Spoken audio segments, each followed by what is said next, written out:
Hello everybody, good evening and welcome to another edition of the Poetry of Painting. Goodness me, edition number 102. So this week I'm welcoming back to the show Rhys North from Australia and also another Australian poet, Lish, and let me get this right, Schgetz. I hope I've got it right, I think so. So let me just bring them both on the screen there. Hi Lish, did I get that right?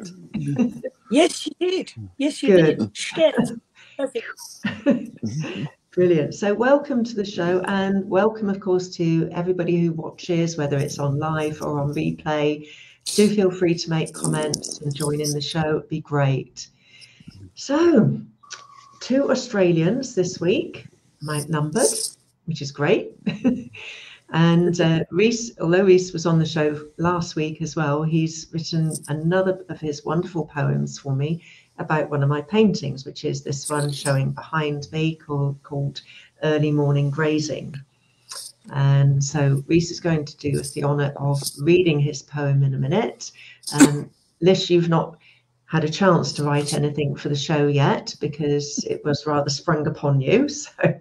But hopefully we can find out a bit more about you in a little while and get you joining in, and hopefully you'll enjoy the show and write something for another one going forward at some point, if that's okay for you, because that would be great for me.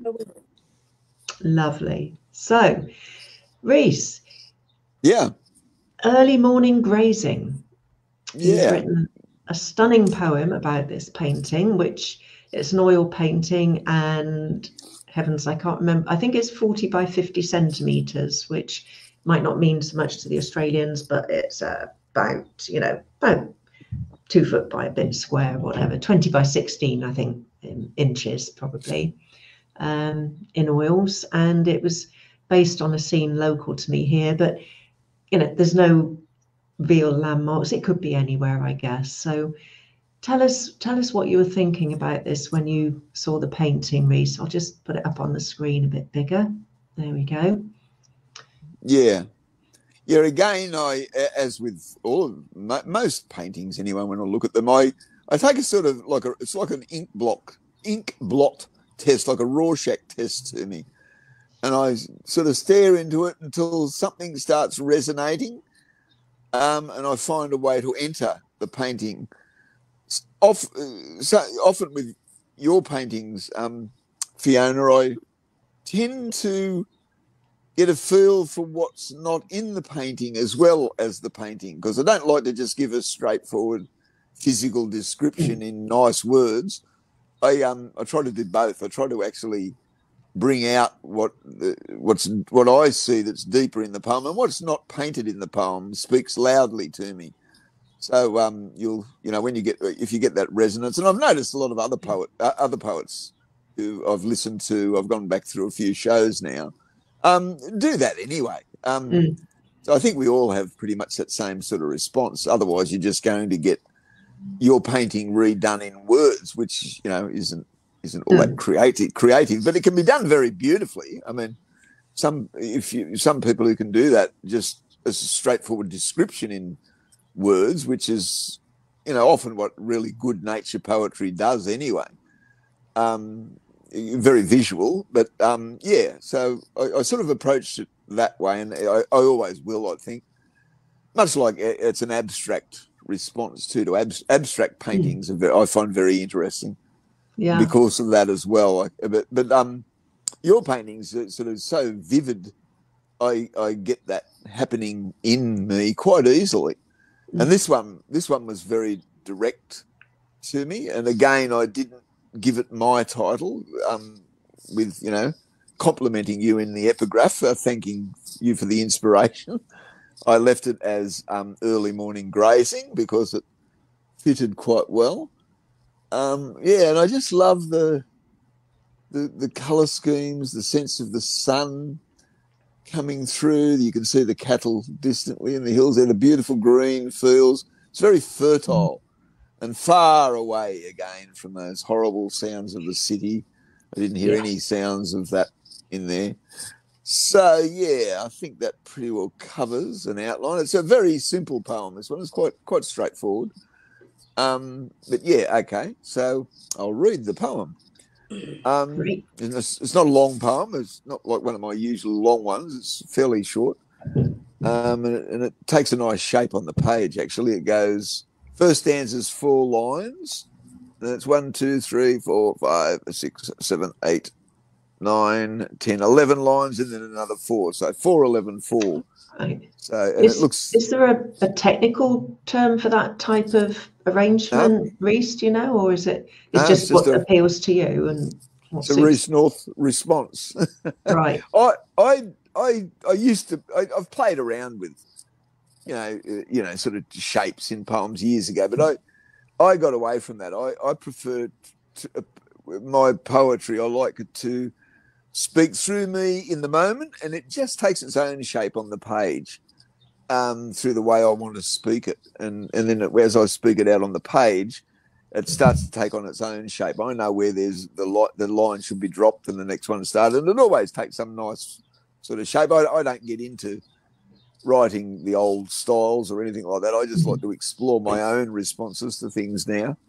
It's great to explore other responses. Don't get me wrong, because some other sort of traditional forms, it's very good for developing your gifts. Actually, I did a lot of Zen style poetry, which helped me, very tight, very sharp, very in the moment poems, which is great.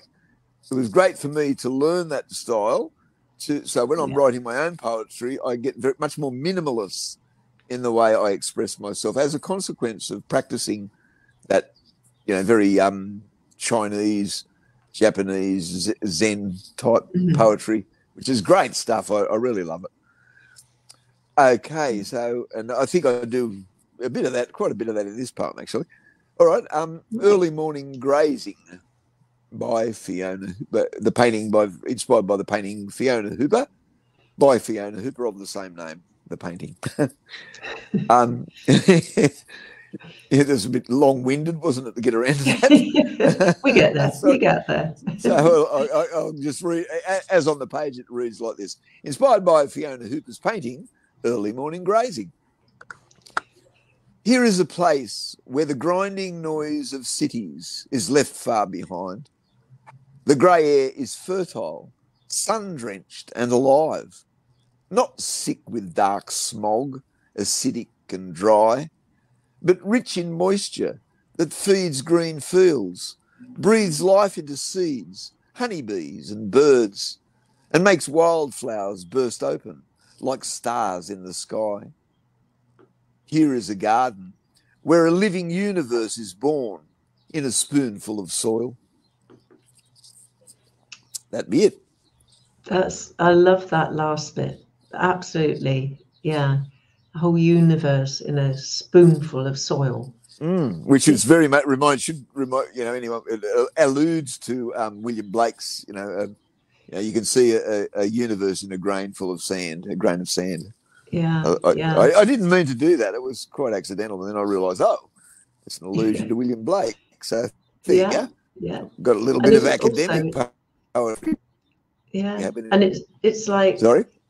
I know I can't remember if it was with you, Rhys, but certainly with one of my poets, I was discussing the fact that, there must be so much else out there that we don't know about. Oh, Chris said short but sweet. So you've got a thumbs up there from Chris Rhys. Thank you, Chris. Like our galaxy and that is supposed to be one of many now. Trillions, that's what they think, I believe. 2 trillion is the latest. So really, our planet, is that almost like one of the little bits of grain that makes up that spoonful of soil and then our world is that us to our world as we are to everything else? Does that make sense? Definitely. Are we the equivalent of a little bit in that spoon and everything else is out there? And, how far does it go down and how far does it come out? It's just, wow. But I'm a big fan of cosmology, actually. I get into all those science programs and read up on what I can, and I listen to a lot of the YouTube. You can get some tremendous stuff on the recent telescope, the James Webb telescope, which is like 100 times more powerful than the Hubble. They can see right back now to have discovered fully evolved galaxies 100 times bigger than the Milky Way, only 500 million years after. Well, it's called the Big Bang. That's a misnomer, actually. It was the sudden inflation. They call it the inflation field. It's the latest term for it now, but they still call it the Big Bang. And and that's totally outside anything we've ever understood. It's going to completely revolutionise our whole approach to cosmology, because we thought it took 9 billion years for a galaxy to fully evolve like ours. Because we're about 13. The universe to us is about 13.8 billion years old now. So so 9 billion years before something like the Milky Way would evolve, it was happening a couple of 100 million years after it, and it's totally outside anything we've understood. So it's just turned the whole scientific understanding upside down. So that's fascinating. And we're just a little grain of sand, little bit of dust floating around in eternity. I reckon it's eternal. That's my theory. I just find it so completely mind-boggling, just like, wow. But let's move on to something that's hopefully not quite so mind-boggling and find out, first of all, Lish, how did you and Reese get to know of each other? Is that through poetry? Oh, Chris says, sounds like the age of some of the people he works with. That's a bit naughty, Chris, but there you go. So Lish, how did you come to meet Reese? I actually came to meet Reese through another poet and long-standing friend of mine, Meg Dunn. And Reese and Meg are bringing out a book together called My Head a Ghost. And Meg asked me to write a foreword. And then she introduced me to Reese. And we just hit it off. We just get along so well. And it's been a real pleasure to write the foreword, and especially to meet Reese. I don't think there is anybody that writes quite like him. He has such a unique perspective, and he has a spirituality to his writing as well, and it just oozes out of his work, and I love that. So, and I also like the way that he thinks, and he uses simile beautifully. He's so well crafted, and he thinks deeply about every single word, every single line that he writes down. Really does come from his core, and you get that on the page when you read it, and you get that when you hear him reading his work as well. Yeah. Thank you, Lish. and you're a poet yourself, Lish, obviously, which is how you came to wonderful Reese. poet. So maybe in a few minutes you might read us something of yours. I know you haven't written about one of my paintings, but that's fine. It'd be lovely to hear something that you've written. But how did you come to get into poetry in the first place? Well, poetry was something that was always there in my life. And even as a very, very young girl, I would look outside and kind of think in those patterns. And my mother loved poetry, and she would recite Tennyson and Sir Alfred Noyes and lots of other poetry all the time, just around the house, you know, to the point where I actually know the Lady of Shalott from memory, that I heard it that many times, before studying school. So it was just always there in my life, and I started writing short stories, and then my mother gave me a book. I think I was in grade 5, and it was her poetry book from when she was at school, and it had my country in it and a poem called The Rubbish Bin and The Eagle. That's right. He clasped the rag with crooked hands. Of course, I just thought, oh, I can tell stories like this. Yeah. Found it. I found it, and there was just a connection for me instantly. So it's just something that I've always done. And then when I was about 16, I was walking past a pub and I needed to go to the loo, so I went in there and there was a poetry reading on. So I sat down, even though I shouldn't have really been there, and watched. I was like, this is amazing. And I went home and started writing a lot of poems, and then I started returning again at 19. Yeah. And 51, Wow. I'm still going. Gosh, that's excellent. And you're an artist as well, Reese tells me. Oh, yes. Beauty, a good one. Sculptures and paintings.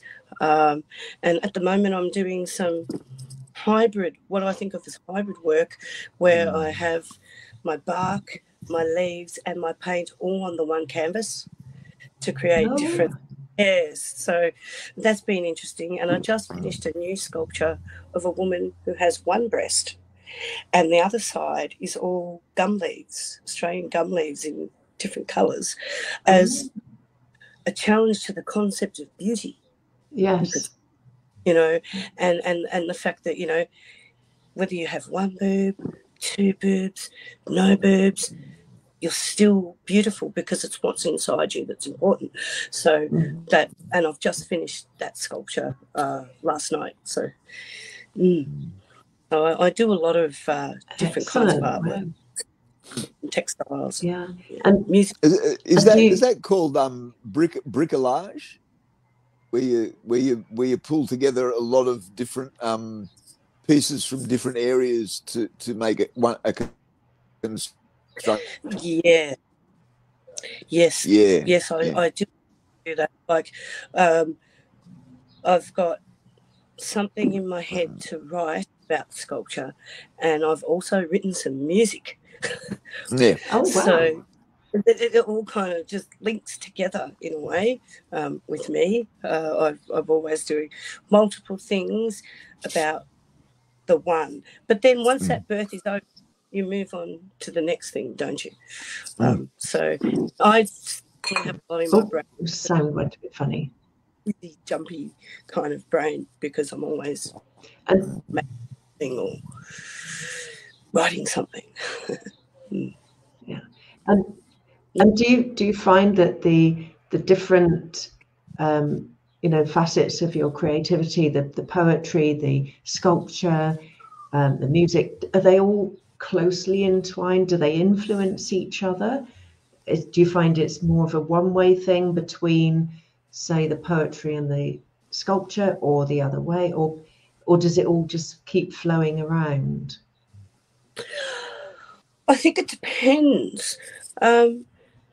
Some of my sculptures, I'm not sure about when I first start them.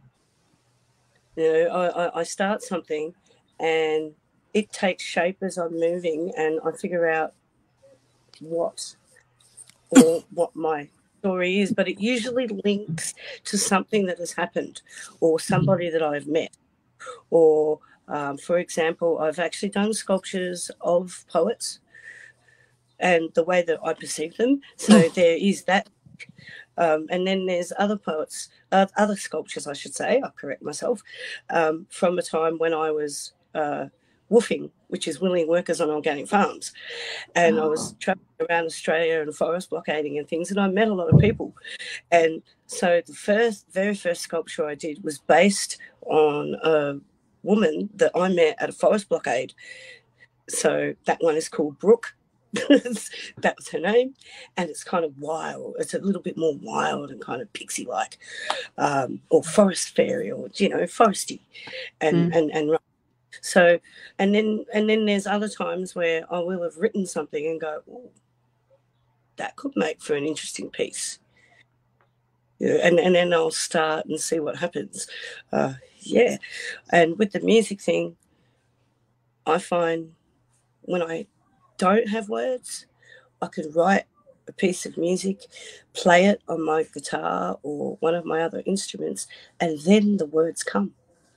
Can be vice versa, and that's good thing. And then there are other times where none of it's connected. It'll be like, okay, I need a break from writing, so I'm going to go and work on a piece of art now. Oh, I need a break from those. I'm going to go and do some music now. So they can be separate, they can be connected, and that's a really good thing. Yeah. Excellent.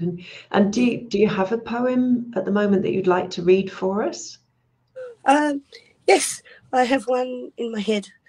I was thinking about how I didn't intend to do this, but I've been thinking recently, because some memories came up in one of my social medias about the time that I was hosting every fortnight a pre-recorded poetry program called Poetryspective for YouTube, and it was at the height of the pandemic, and we had the longest lockdown in Australia, in Victoria. And once it was all put together, we had the first lockdown, and then we had the extremely long one, and then we had the third one. We've been in lockdown for over a year. Yeah. And people were really not doing well with that. So I wrote a piece unintentionally about that time when you could only go outside for an hour a day. And that was 8 months at least, where you could only go outside for an hour. Yeah. And so I wrote this piece, I suppose, to make us feel better. And I called it We Cover Our Faces. We cover our faces, but not our hearts. A tiger, a flower, match our mood with a mask. A solitary togetherness to lighten the dark. Locked down, housebound, divided into parts. Searching the house for a kickstart. We cover our faces, but not our hearts. Newfound love for nature, a walk in the park, taking the bone-curved road of the heart, a solitary togetherness to lighten the dark. A wave from far away, a stranger's eye spark, I see, you see me. It's a start. We cover our faces, but not our hearts. That dog around the corner is waiting to bark. Throw a big stick for that mutt to run fast. A solitary togetherness to lighten the dark. In the hour outside we can have at the park. Our sun-kissed shadows meet on the paths. We cover our faces, but not our hearts. A solitary togetherness to lighten the dark. Wow. It's great. Yeah, that really does, it's so poignant about, and I've got a friend over there who's not a poet, an artist, but, and she was in the same situation of being locked down for so long. And we kept, every time that we would speak, and there's a group of, no, are you going out yet? Are you allowed out yet, Cindy? No. And every time we thought, when is it going to end for you guys? It just did go on forever, it seemed, didn't it? Just crazy. It did. But for me, lovely comment. It was quite so difficult until the very final one, because I had so much to occupy me, because I was pre-recording those episodes every 2 weeks, and doing my art thing and my music thing. It gave me something to focus on outside of that I was locked down. But then that third one, I just thought, no more. I've had enough now. And the other weird, the strange thing though was after the lockdown, you felt this little bit of anxiety about being social again, and there were so many different laws, like you have to stand 5 meters away from a person. Can you hug them? Or do you have to do you have to do the elbow touch? Or can you stand next to someone? And are you going to be strange? Because at home you can be as shack-wacky as you want, but when you're in a social situation out in public somewhere, so there was that kind of little bit of anxiety of having those one-on-one in-person conversations again, as much as you wanted it. Yes. yeah, because there was still that uncertainty, you know. And so I found, in some ways, I found that more difficult at the beginning than being in lockdown. But once I left the house and was there, it was fine. It was fine. Very much a psychological thing after being indoors for so long, and only having that 1 hour outside each day. And there were days when you was just like, no, I don't even think I'm going to go outside for that hour today. And that was really telling. I was like, well, I'm not wanting to go outside. And then when I did, I was like, oh, this is wonderful. But yeah, so that was why I wrote that. And ironically, it's a style, it's a form, because, and I found in this instance that the villanelle was freeing in a way, because it made me focus on what needed to be said in a succinct way, rather than putting in a whole heap of unnecessary. Wow. I still think now, even, how did lockdown happen? How did the world virtually acquiesce to being in lockdown? And I know all the reasons for it, and hopefully it did help to prevent a huge number more deaths and everything. But, you know, if someone had said to me before that all happened, you won't be allowed out of your houses, you can't do this, you can't do that. Oh, don't be silly, this is England. You know, we're not in a communist country where they can rule us like that. You know, we wouldn't have thought it would have been possible. And yet it was, you know. So, yeah, very scary, really, when you think back on it. And let's hope, touch wood, everything else, that it doesn't ever happen again. But, you know, there were some things about it that, you know, we got some humour out of, because going to the supermarket was such an adventure, you know. Yes. And we'd get quite excited about it. Supermarket, wow, you know, and we'd get ready because we were actually going somewhere, even though it was only the supermarket. And, absolutely. We'd even dressed up to go to the supermarket, which is, you know, and we're at the supermarket, we're looking around, and, oh yeah, you know, there's people here, you know, it's amazing. And, but just that one, that one thing was just like a big deal. And absolutely. I never would have dreamt of that being such a big deal, you know. But the big deal was, you know, it was different to walk by the creek, because I have a creek at one end of the street and a park at the other. So I'd go for lovely walks along the creek and make sure I stuck to the time, because it's easy to lose time by the creek. And come back, you know. And when I knew that wouldn't happen, I'd just nick up to the park. But you didn't tend to see people. And when you did, you'd be calling out to them from across the creek, hey! and waving, because it was so exciting. But the supermarket was almost like a social hub, even though you're only... Oh, good. It's true, though, absolutely true. But, and mind you, if it hadn't been for lockdown, and from my point, doing some online courses about art marketing and things, and this being one of the challenges to do put my teeth in, start again, a regular live show. And I thought I might do about half a dozen, you know, give it a go. And this is number 102. So if it hadn't been for lockdown, I wouldn't be sitting here talking with you guys either. So, you know, it was good for me in that respect, because I didn't live on my own.